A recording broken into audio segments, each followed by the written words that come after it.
Question 1. Which component controls the brightness of lamp X? So lamp X is here. So the answer in this case is B. B, which is a variable resistor. You can change the resistance and therefore it will change how much current flows through this branch. A is a voltmeter, and C and D affect this part of the branch, so they're not the answer. So B for that one. So which of these statements is not correct about the ammeters? So P has a greater reading than Q. So here's P, here's Q. There's a common misconception that current gets used up or added to as it goes around the circuit. It doesn't. Current stays constant. However, when it gets to a junction, obviously it'd have to split. Some will go that way and some will go that way. So P is a greater reading than Q is not correct. They should be identical. P will equal Q. However, P and Q will be greater than all the others, R, S, and T, because it splits this junction. So half goes that way and half goes that way. Question 3. So here we have a circuit, and again, it's always worth writing on what you know onto the circuit. And it tells us that each cell in the battery has 1.5 volt EMF. So determine how many cells are in the battery. Well, if we connect them in series, which it says, you just add together. So it's basically, how many times do we have to add together 1.5, or 12 divided by 1.5, which gives us 8 cells in that battery. The switch is now closed, and the ammeter reads 2.4 amps. Calculate the total resistance of this circuit. For total resistance, we can use the equation I equals V over I.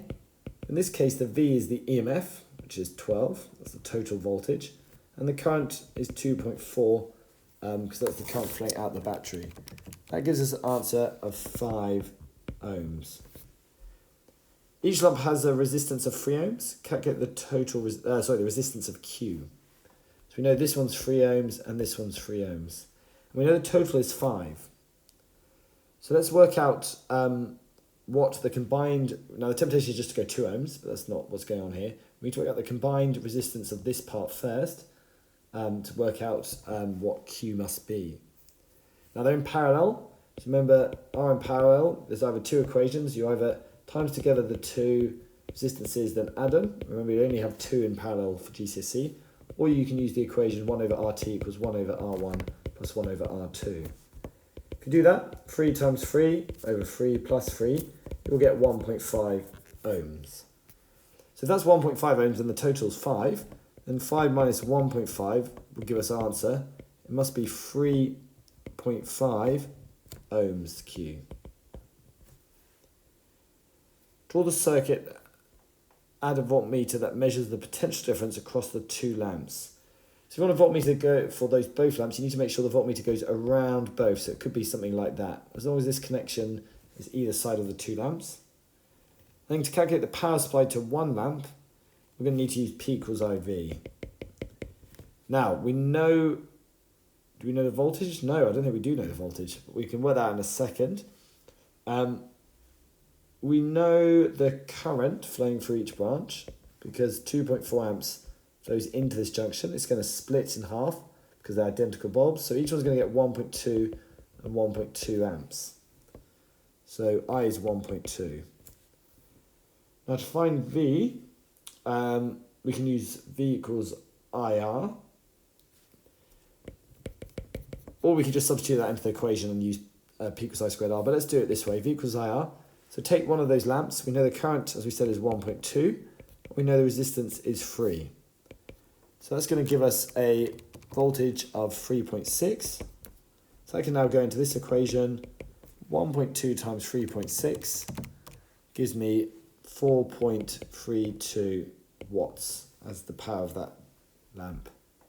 If one of the lamps broke, what would happen to the current and potential difference measured by the voltmeter and ammeter? Now this is quite a challenging one.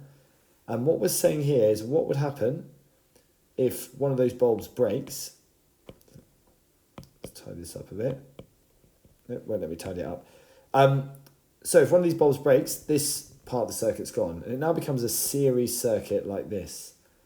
Now the problem with this it now becoming a series circuit is you'll notice that we have a 3 ohm bulb and a 3.5. So the total resistance of the circuit has gone up to 6.5 ohms from 5 ohms. So the total resistance has increased.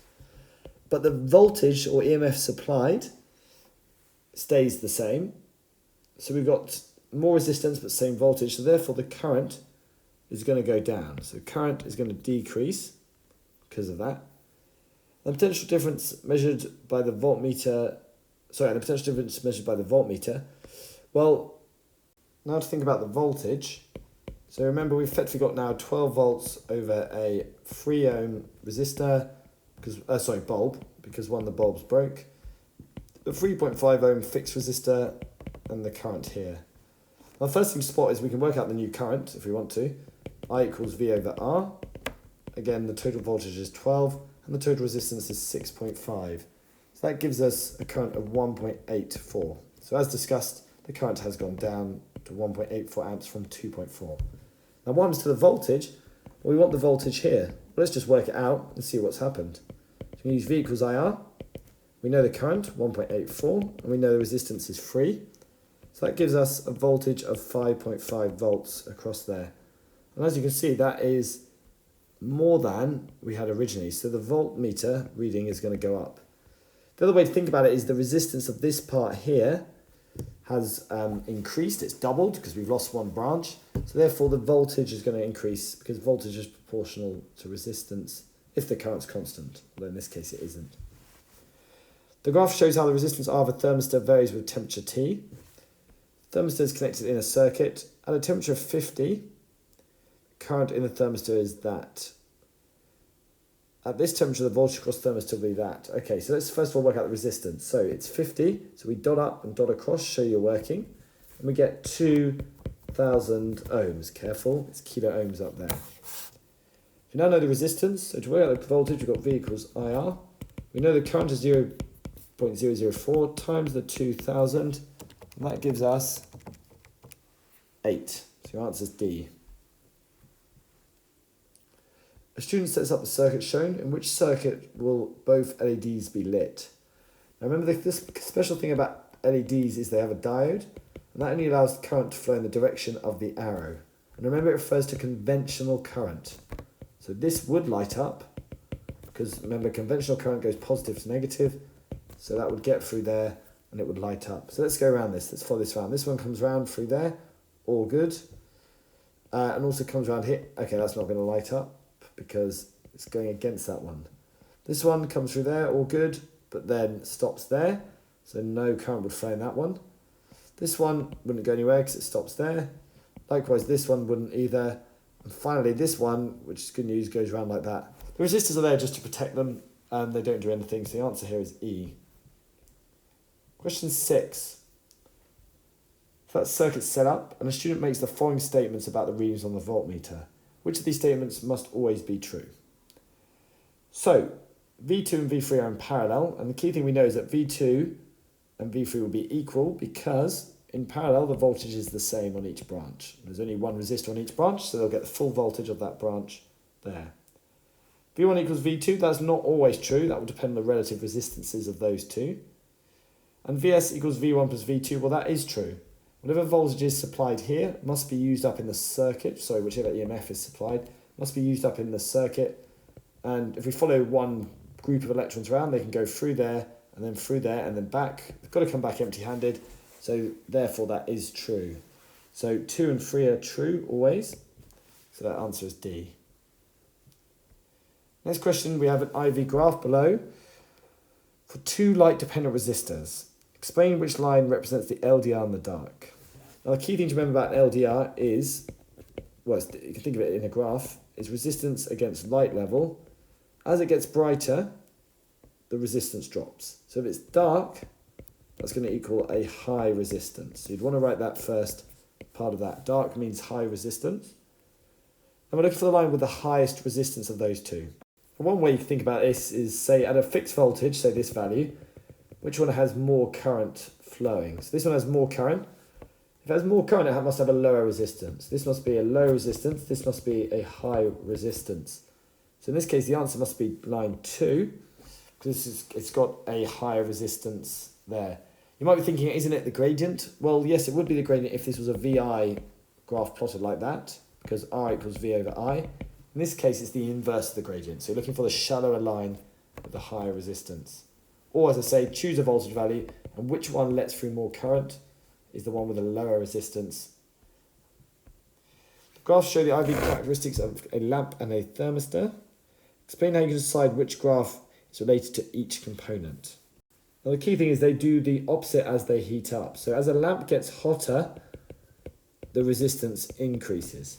But the thermistor does the opposite. That's why we learn it. As it gets hotter, the resistance decreases. So let's have a look at this one. Now they're going to get hotter as they've got more voltage and current. So as we're going this way and this way, we're getting hotter and hotter. Now this one, graph 1, as it gets hotter, you can see that every time the voltage increases, we get more and more current. The resistance is dropping for this one. This must be the thermistor.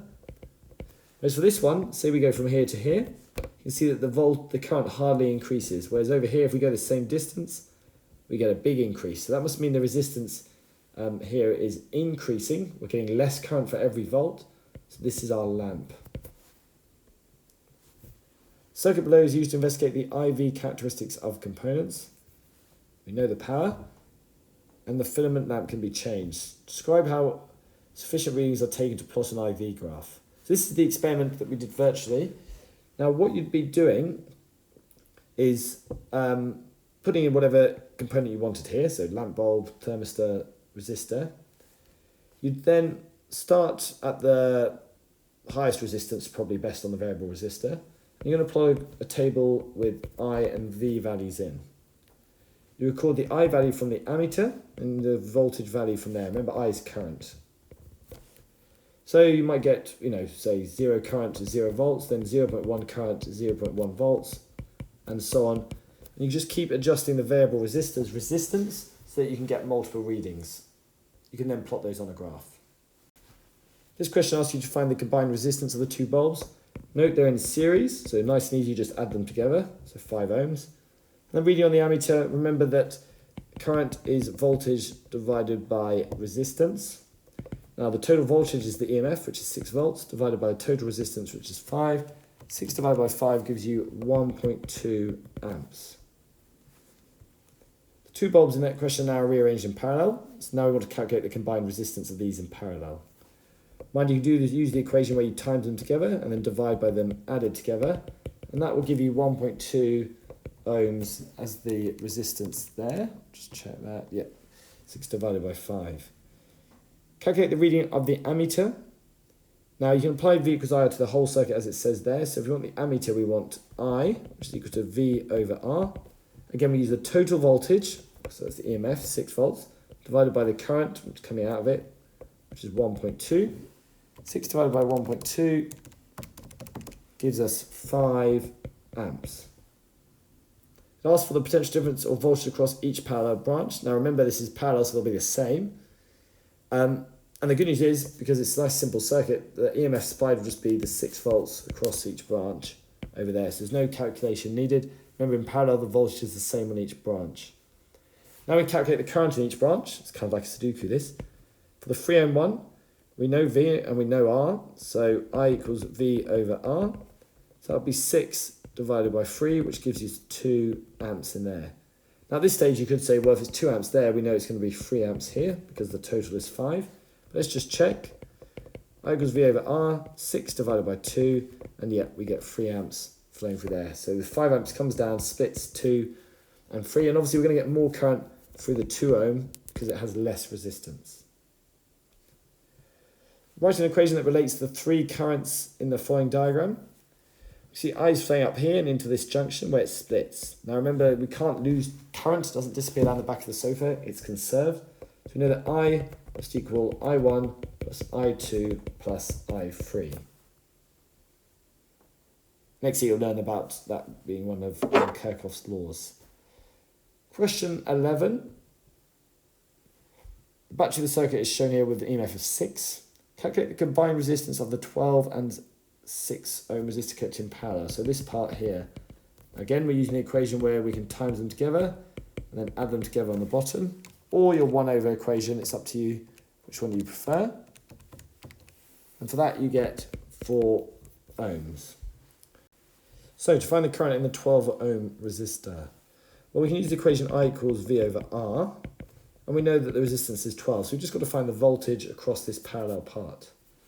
Now if we think about it, this circuit has now effectively been simplified to an 8 ohm resistor and a 4 ohm resistor, because the parallel part is equivalent of just one 4 ohm resistor, as we calculated. And we know that basically the voltage from the EMF from the battery is going to be split in the same ratio as their resistances. It's a potential divider, effectively. V1 over V2 equals R1 over R2. But we can just look at this. It's got twice the amount of resistance. This is going to take twice the voltage. So this must be 4 volts, and this one must be 2 volts. So we now know that there's 2 volts across this parallel branch. So we can put the 2 into there. 2 divided by 12 gives us 0.17 amps as the current flowing through that part there. Question 12. What is the potential difference across the other resistor? Well, again, we know 6 volts between here. 4 is used up between here and here, and the remaining 2 volts must be across there. This question here, what is the reading of the voltmeter? And it's the same idea that the voltage is going to be split in the ratio of the 2. So one way we could work it out is just using ratios. It's going to be 6 over 4 to get the right proportion, which is 1.5. And then we can times that by each one. So we know this is going to be 1.5 volts here. And this one's going to be 1.5 times 3, which is 4.5. Or you can just look at it, you can probably work that out in your head. Remember, V equals IR, so if the current's constant, then V is proportional to R. More R means more voltage.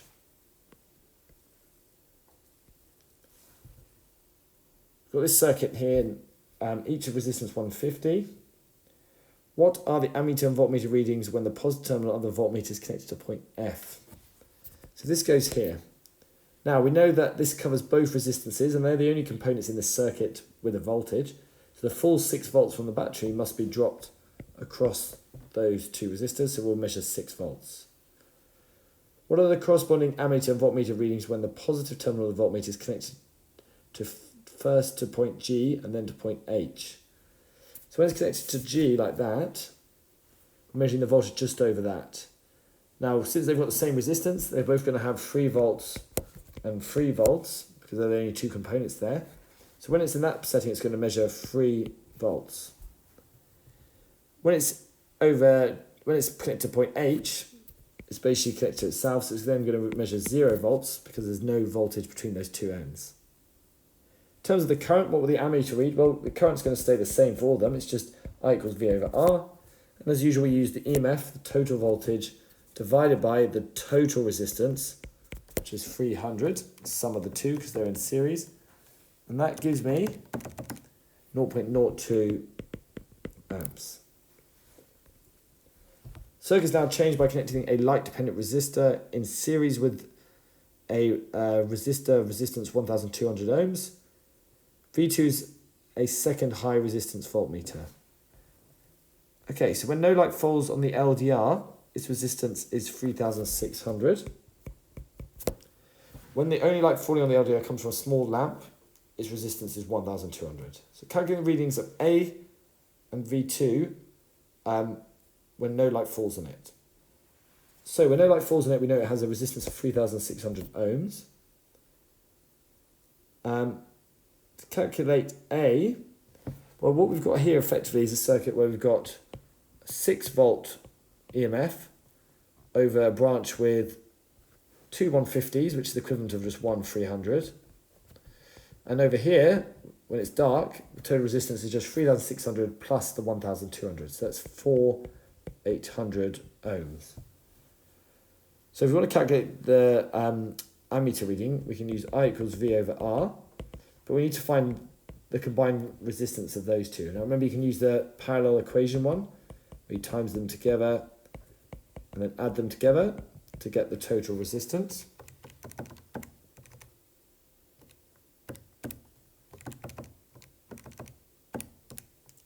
That gives you 282 as the total resistance. And remember, we expect to be less than the small of the 2, so that works. If we do 6 divided by that, we get 0.02 as our ammeter reading, 21. And V2 is, we've got a 3 times the resistance compared to that one. So it's going to take 3 times the voltage. So it's basically effectively in a ratio of 3 to 1. So we can do 6 divided by 4 times by 3 gives us a 4.5 volts. It's basically a ratio. 3 times the resistance, 3 times the voltage.